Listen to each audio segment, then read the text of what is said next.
Yeah. Senior White House correspondent Peter Doocy begins our coverage in the White House briefing room. Good evening, Peter. Good evening, Brett. Here at the White House, there's a new tariff in town, 10% across the board on all countries, and then some adjustable tariffs on everybody else based on what they charge the United States, laid out in 8 pages worth of documents that the White House passed out during the president's remarks. This is one of the most important days, in my opinion, in American history. It's our declaration of economic independence. As President Trump moves to reshape the global economy. For nations that treat us badly, we will calculate the combined rate of all their tariffs, non-monetary barriers, and other forms of cheating. We will charge them approximately half of what they are and have been charging us. The trade war is on. New tariffs are coming soon from Mexico. We will announce it tomorrow. It is a comprehensive program. But some in Canada have seen enough. You have tariffs on a whole number of products. That's right. And we'd be willing to take those off tomorrow if he took all the tariffs off. We are not the problem. The UK is looking for a way out, too. Constructive talks are progressing to agree a wider economic prosperity deal with the U.S. Democrats warn of higher prices in the Senate. Donald Trump is set to unleash the most reckless tsunami of tariffs Americans have seen in over half a century. And in the House. This is not Liberation Day, it's Recession Day. The White House is also denying a Politico report that Trump and Elon Musk are on the outs. Caroline Leavitt says this scoop is garbage. Elon Musk and President Trump have both publicly stated that Elon will depart from public service as a special government employee when his incredible work at Doge is complete. You're supposed to be 130 days. Are you going to continue past that, or do you think that's what you're going to do? Or? Well, I think we will have accomplished most of the work required to reduce the deficit by $1 trillion within that time frame. Tariffs are part of the multi-pronged Trump strategy to make America wealthy again. So are tax cuts, which the president did mention today in lengthy remarks. And so is Doge, which the president did not mention. Brett? Peter Doocy, just down the road here. Peter, thanks. President Trump just now wrapping up his big Liberation Day tariff event at the White House that he says is aimed at restoring U.S. economic fairness and backed up with some simple logic. Why play fair if they won't? April 2nd, 2025 will forever be remembered as the day American industry was reborn. For decades, our country has been looted, pillaged, raped, and plundered by nations near and far, both friend and foe alike. This is one of the most important days, in my opinion, in American history. It's our declaration of economic independence. Production at home will mean stronger competition and lower prices for consumers. This will be indeed the golden age of America. Trade deficits are no longer merely an economic problem. They're a national emergency that threatens our security. You see the numbers. The numbers are so disproportionate. They're so unfair. At the same time, we will establish a minimum baseline tariff of 10%. I call this kind reciprocal. To any company that objects to our common sense reciprocal tariffs, again, reciprocal, back and forth, back and forth. And I call this kind reciprocal. This is not full reciprocal. This is kind reciprocal. But for the Democrats who are opposed, well, they had their own spin on Liberation Day. This is not Liberation Day, it's Recession Day. It could be Obliteration Day. Big old fat tax day. It's Recession Day. It's a day of chaos and cost increases. Liberation from low prices, yeah. But is there an art to this deal? Israel is removing all tariffs on American products. Mexico won't go tit for tat with the U.S. on tariffs. And Ontario Premier Doug Ford says he is open to dropping tariffs. So here you go with this one. Liberation Day, I call it Termination Day. I think it's fair that you have tariffs on a whole number of products. That's right. And we'd be willing to take those off tomorrow if he took all the tariffs off. We are not the problem. Does President Trump know that you'd be prepared to do that? He knows, and Secretary Lutnick knows that we're willing to take these tariffs off like in the next minute if he said he's taking their tariffs off. All right. Hey, Harold, it's good to be back around the table with all of you. So I said it before you did. Let's go to you first then, Harold. I have missed all of you. Go ahead. Look at him. So I'd say a couple of things. It is good to be back, and thank you, Dana, for the kind words. I'd say a couple of things.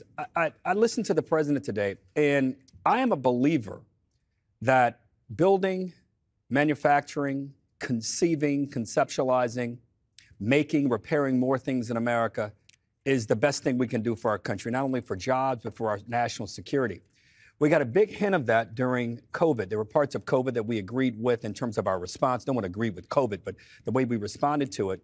And part of the response was to ensure that we wouldn't rely on foreign supply chains, largely Asian supply chains for our pharmaceuticals, to chips, be it potato chips, which I like, or semiconductor chips, which we all need.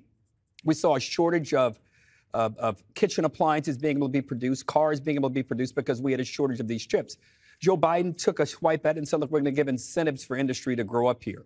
President Trump has said, you know what, I'm going to use trade policy as a way in which to do this.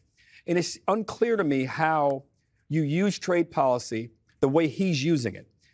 We've certainly used tariffs in the past in a targeted way, and it has benefited our country to shield industries in our nation that were growing, that needed some help to ensure that nations wouldn't just unload mass amounts of their goods and really drown our industries out, including steel and other things.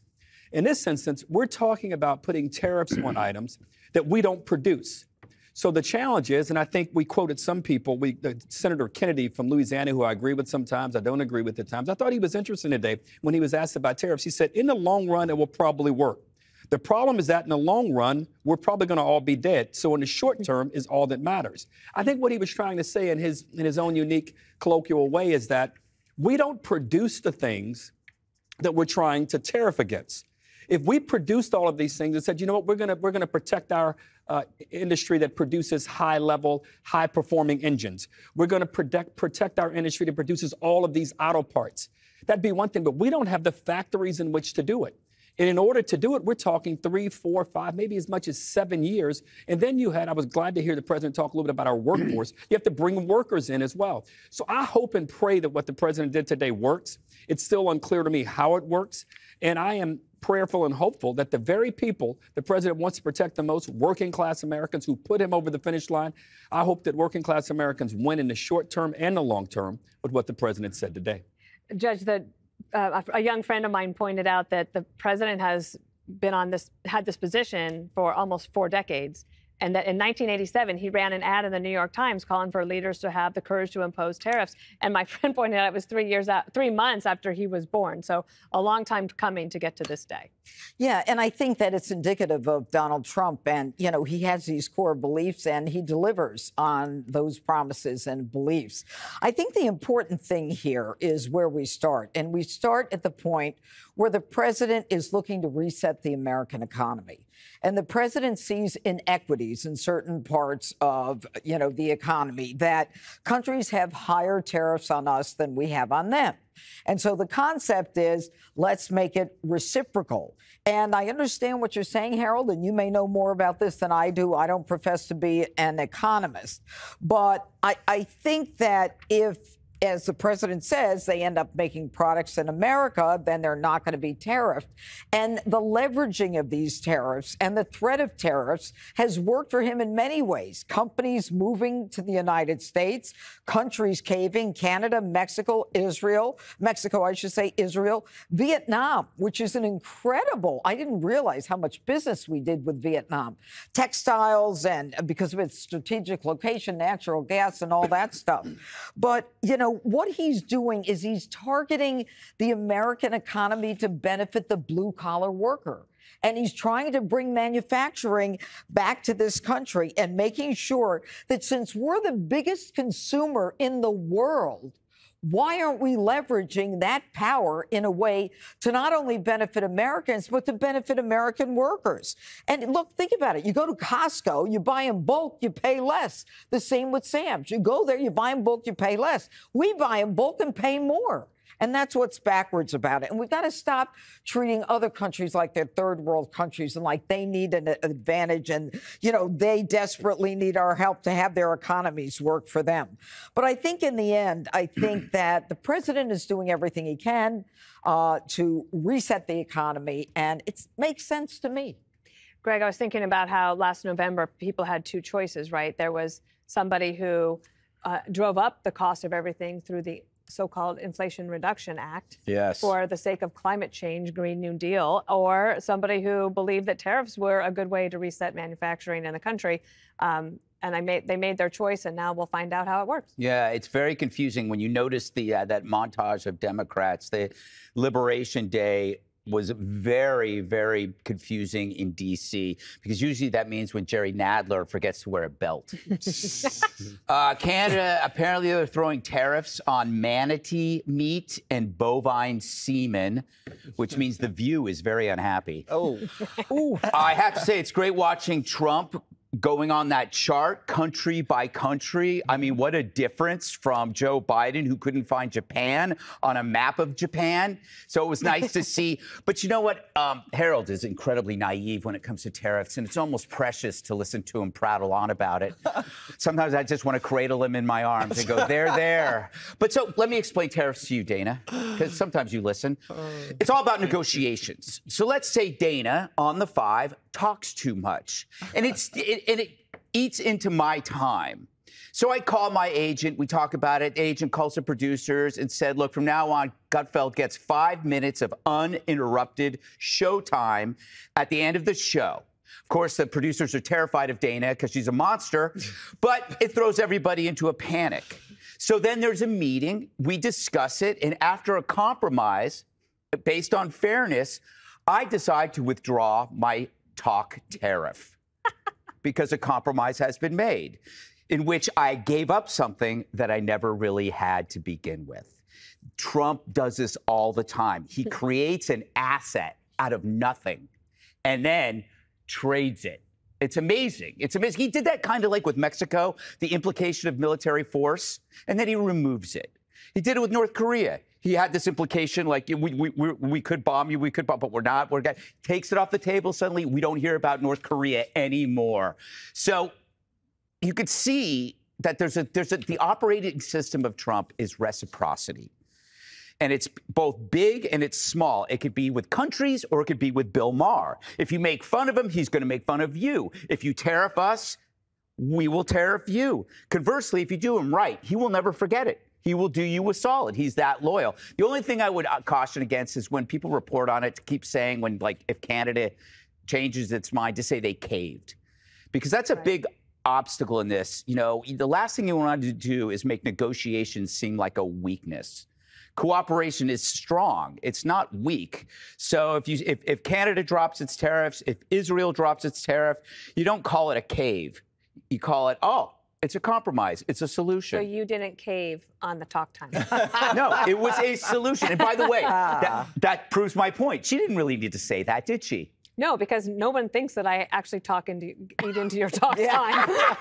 That's why I used you. I eat into his. Just kidding. Jesse Waters, final word. Well, that's because we don't know if Greg's serious about the talk time or he's just using it as a negotiation. The same thing's happening on Wall Street. Yes. They don't know if Trump is going to leave these tariffs up for years or if he's using them to negotiate those other countries to lower their tariffs. And you're already seeing other countries come to the bargaining table. And you've already seen $3 trillion of foreign investment come into this country. And that is more than Joe Biden spent on chips, infrastructure, and the Green New Deal. And that was taxpayer cash. And what did he build with that? He built nothing. Build back better never happened. And so you have to remember, this is also a part of the bigger economic policy of Donald Trump, which is tax and regulation cuts, cheaper energy, border security, and making things in America. So this is focused on Main Street. Wall Street's going to do fine. Harold, this is a Main Street focused concept. And all the people that are saying that tariffs are bad, these are the same people that have overseen the absolute destruction of the middle class over the last 40 years. They say that we can't afford tariffs. We can't afford not to have tariffs. If you look at the last 40 years, the people making, the bottom 50%, they've increased no wealth. The top 50%, top 10% have seen an absolute explosion in wealth. And what was the context there? No tariffs, massive spending, and open borders. So what we need to do now, the world is changing, Dana. We do not need to bail out our allies after World War II. We don't need to fight international communism. Globalism has decimated the heartland. It's why they call it the Rust Belt. We created this monster of China, and they've just preyed on us. They just dump cheap goods into this country, and our Navy guides their cargo ships here. So that makes no sense. It's a national security issue. Like you said, during COVID, we have to make medicine here. If we're going to build ships, we have to do it with American steel.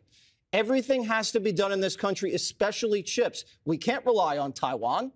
We're at an arms race here with the Chinese. That has to be clear. We used to be an industrial powerhouse, and that's how we won World War II in two theaters, the Pacific and the European theater. We became an industrial powerhouse through tariff policy. Today, could we win both of those wars now with the industrial policy we have? No.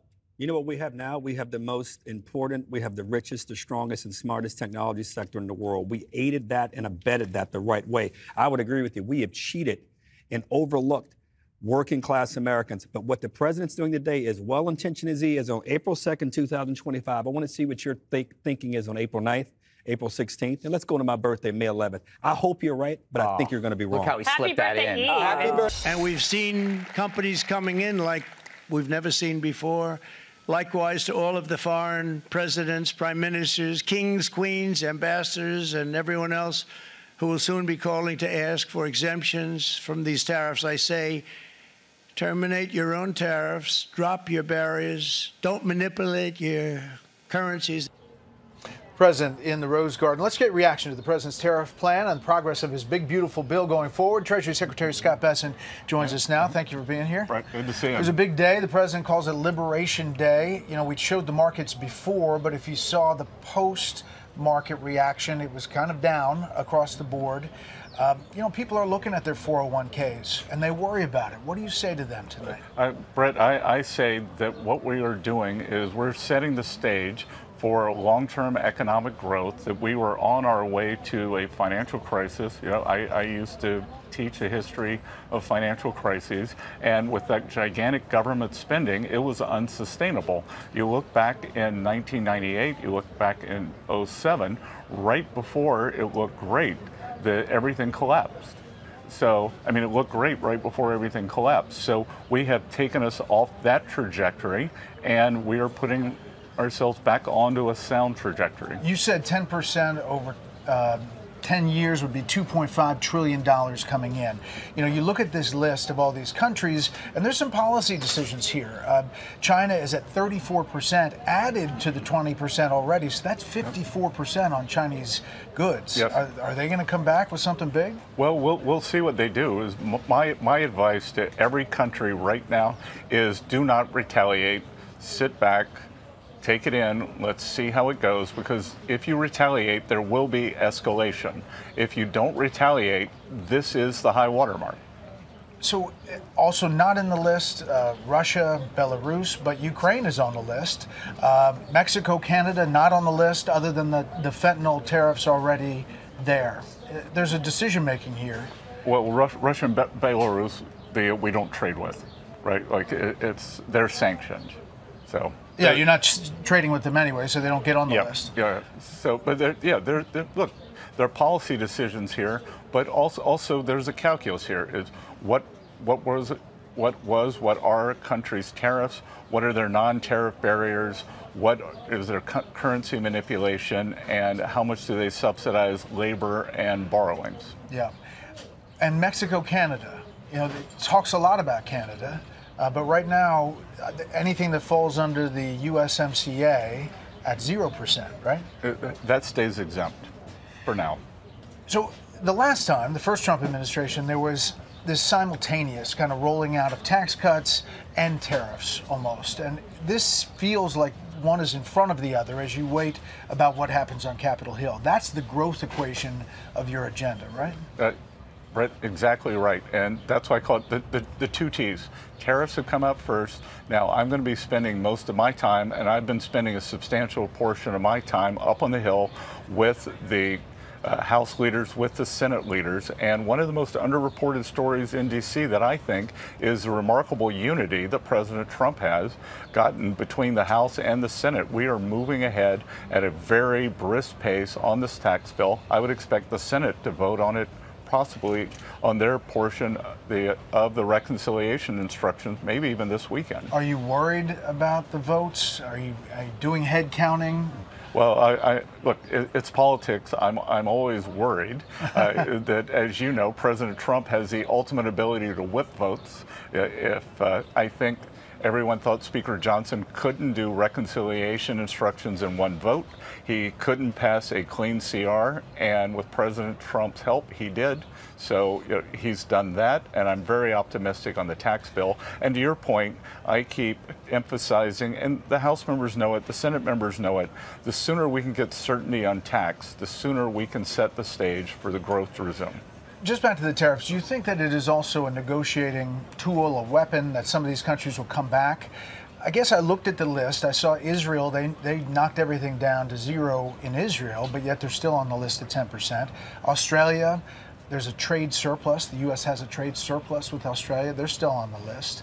So are you thinking this is a negotiation in process? Well, I think a couple of things. I think that if you look at the academic literature, they will tell you that the non-tariff barriers in many ways can be worse than the actual tariffs themselves. I think China's actual tariffs are only 5%, but it's impossible or disallowed by law for many American companies to sell things there. As President Trump said, that you said we do have a surplus with Australia, but we're not allowed to sell American beef there. You and I eat it every week. Seems fine. What kind of barrier is that? Mm-hmm. For the people, again, looking at the 401k, worried, do you say hold on because you think that it's going to explode when you get to the growth section of your agenda? Yeah, look, I think it's going to be fine if we put the best economic conditions in place. And in my old job, I was a market commentator, and I'm trying not to do that now. Yeah. But if you go back and look, the stock market actually peaked on the Deep Six Chinese AI announcement. So a lot of what we've seen has been just an idiosyncratic tech sell-off. If you wanted like a pithy phrase, I would say it's been a Mag 7 problem, not a MAGA problem. And as you look in coming days, what's the biggest challenge ahead?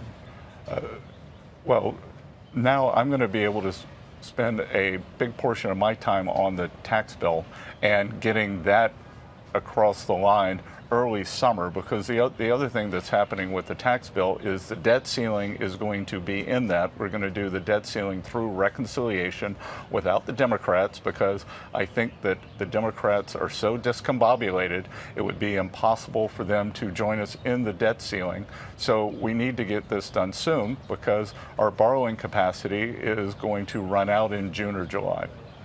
And for someone who says that this money coming in is really a tax on consumers, what do you say? I say a couple of things. One, we're seeing the CEO of Walmart is pushing back on his Chinese suppliers, and he is telling them they have to eat all the tariff increases. They're the largest retailer in America. I think 40 million Americans go into Walmart every week. We saw in Trump 1.0, prices didn't go up. And if we have that happening at the same time, we are able to use that income to provide President Trump's tax agenda. No tax on tips, no tax on Social Security, excuse me, no tax on overtime, and making auto interest deductible for American cars. That's a home run for working class Americans. Yeah, speaking of which, I have some pictures. I was in the Rose Garden for the event, and afterwards I talked to some of the union workers. UAW worker came up to me, steel workers. They're very optimistic that this is going to change their dynamic. But it might not happen right away, right? I mean, to build plants takes time, takes years. Sure, it does. And but what I can say is, as President Trump said, we've already seen trillions in commitments. So it'll be the forward guidance on that. And it takes time to build them, but it's American jobs that's going to build them. Okay, Mr. Secretary, we appreciate the time. Good. Brett, thank you. Thank you very much. 99% of all American manufacturers are small businesses, and I've heard it firsthand. They are being gutted by dumping cheap goods that produced by cheap labor overseas. We have to end that, and that's what President Trump's doing. It is estimated that the average American family will pay more than $5,000 out of their pocket to pay for these tariffs. We're going to fight these tariffs tooth and nail. Welcome back to Special Report. Tonight, our Common Ground segment focuses on the Trump tariffs, the reciprocal tariffs. Joining us, Virginia Democratic Senator Tim Kaine and Kentucky Republican Senator Rand Paul. Thank you both for being here. Senator Kaine, you've got this resolution, this proposal that blocks tariffs on Canada. Explain what this is, this joint resolution, and obviously you have some Republicans signing on. Absolutely, and I'm really happy that Rand Paul is a co-sponsor. We are opposed to the Canada tariffs for two reasons. One, we don't like tariffs, especially broad-based, generally applied tariffs. And two, we don't like government by executive emergency declaration. Trade is an Article I power for Congress. Congresses of both parties have delegated too much of this power over to a president. But when a president says Canada is in an emergency status and we need to impose a tax on the say-so of one person, we're using a little used Senate procedure to stand up and challenge the president's declaration and imposition of these taxes. Senator Paul, you hear the president saying it's not fair what countries are doing to us on a host of different products, and he does single out Canada of what they've been doing on different products, up to 100, 200% on some of them. What's the rationale for getting behind this? Well, one, we should not live under emergency rule. The Constitution said taxes are raised by Congress. Most specifically, taxes originate in the House and come to the Senate. So I'm against emergency rule. But on the tariffs in particular, on the idea of trade, trade is proportional to wealth. The last 70 years of international trade has been an exponential curve upwards, and the last 70 years of prosperity has been upwards also. We are richer because of trade with Canada, and so is Canada. Whenever you trade with somebody, when an individual buys somebody else's product, it's mutually beneficial or you wouldn't buy it. If the trade is voluntary, it's always beneficial. There is no Canada versus the U.S. The consumer wins when the price is the lowest price. Tariffs raise prices and they're a bad idea for the economy. But what if this is part of a giant negotiation here? Here is the Ontario Premier, Doug Ford. Take a listen. You have tariffs on a whole number of products. That's right. And we'd be willing to take those off tomorrow if he took all the tariffs off. We are not the problem. China's the problem. And he's taking a blind eye to China as they continue to build their critical mineral mass. We have all the critical minerals that our great neighbors need. Now, what happens, Senator Kaine, if Canada says, you know, we'll go to zero if you go to zero? We saw that with Israel. We're hearing words that maybe India is going to do that. What if this is a giant negotiation weapon and you're kind of going through the motions there on Capitol Hill? Brett, my worry is it's much more than that, because if it was just a negotiation, the president has an avenue to negotiate. He negotiated the U.S.-Mexico-Canada agreement, the update of NAFTA after 20 years. President Trump can claim credit for that. He got nearly 90 votes for it in the Senate in his first term. He should use the tools that he created to find a resolution of any disputes that are legitimate. But for some reason, he's bypassing that. Senator Paul, is this really just symbolic? Because the president could obviously veto this if it got past the House. Only if you think the Constitution is symbolic and doesn't mean anything. The Constitution says taxes originate in the House and come to the Senate. Taxes are the purview of Congress, not of one person. So, symbolic or not, I think it's an incredibly important argument. Can the president raise taxes without the approval of Congress? Tariffs are taxes, and that's what he intends to do. So there's two arguments. One is the constitutional argument, but the second argument is an economic argument. And tariffs are just bad. International trade is mutually beneficial, and that's how we've gotten richer and richer and richer. 100,000 people escape poverty every day around the world because of international trade and capitalism. We need more of it, not less. And Senator Paul, you think this could get through the House? The House is blocking it right now through a trickery. What they've done is they've said you're supposed to bring this bill forward in a certain amount of days. The House voted to declare the days no longer exist. So as long as they're in session, they aren't counting the days as days. They just disappear. Through chicanery and trickery, the House is going to refuse to have this vote. And I think it's a terrible way to treat the Constitution, through trickery and chicanery. And Brett, what I'll say on that is the House has turned off the privilege, so they're not required to have the vote, but they aren't blocked from having it either. So if we can get this passed here, especially with some bipartisan support, we're going to go to the House and say, hey, folks, you're hearing from your constituents that they don't want more taxes just like we are. Take this bill up. You all have worked together on the authorization of the use of military force, trying to update that, change that. You've worked together on other things. Is this a change in working together? Obviously, this one, you're pretty united on the tariff issue. What I would say is I look to Senator Kaine as somebody who is open to listening. I try to be open to listening. I try to make decisions not on whether it's a Republican president or a Democrat president on the issue. And I think, frankly, that we don't always agree, but we can find places to agree simply by having a civil discussion. Yeah, and I will say about Rand, this is what you want to say about a colleague. If I can convince him on the merits, will he stick and not be swayed by a poll or anybody's arm twisting them? I may not convince him on the merits. Sometimes I do, sometimes I don't. Rand Paul's a guy, when you convince him on the merits, you can take it to the bank. You know, that's the highest compliment you can pay to a colleague. Well, we appreciate you both coming on. We'll see where this goes. Thank you very much.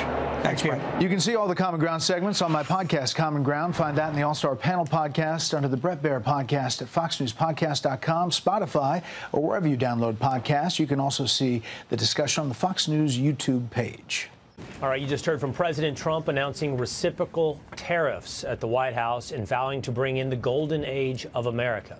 Let's bring in Brian Brinberg from Fox Business. He's the co-host of The Big Money Show. Brian, great to see you here today. Let's go over the chart that is already making its way across social media that President Trump held up there that showed reciprocal trades across the world. I believe we can show that, which has been put out by the White House.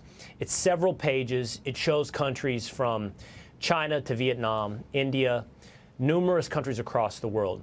The long and short of it, Brian, is that it shows, in the White House's estimation, the tariffs on U.S. imports and also currency manipulation factored in there, and the corresponding reciprocal trade now from the U.S., which on average, Brian, is about half.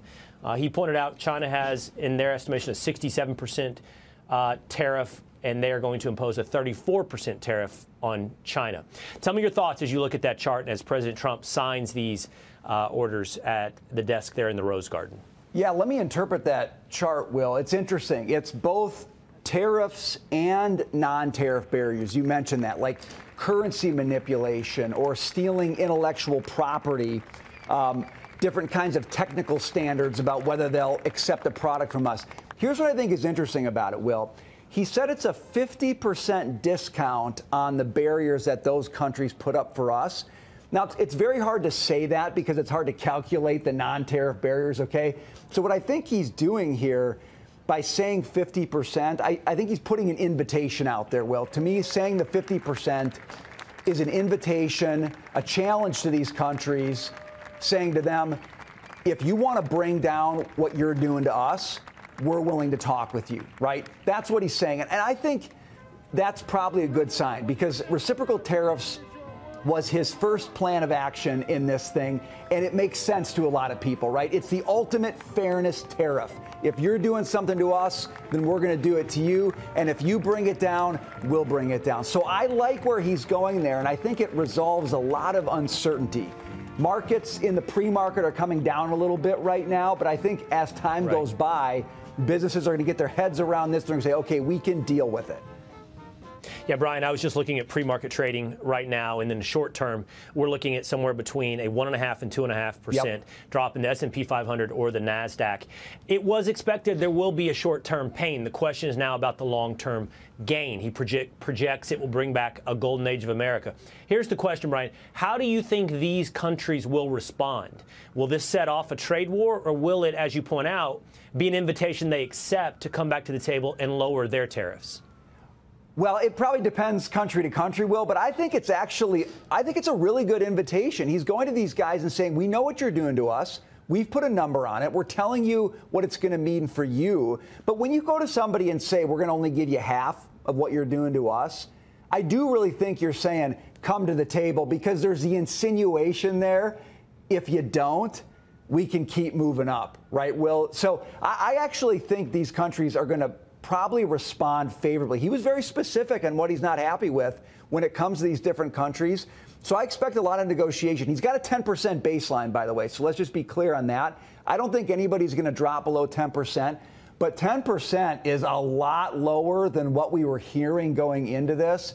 So I really do think he's trying to be both firm, but he's also saying to trading partners and especially friends, you guys need to come to the table. We need to talk. And I'm hopeful right now they'll do that. Brian, we only have less than a minute together left in the show.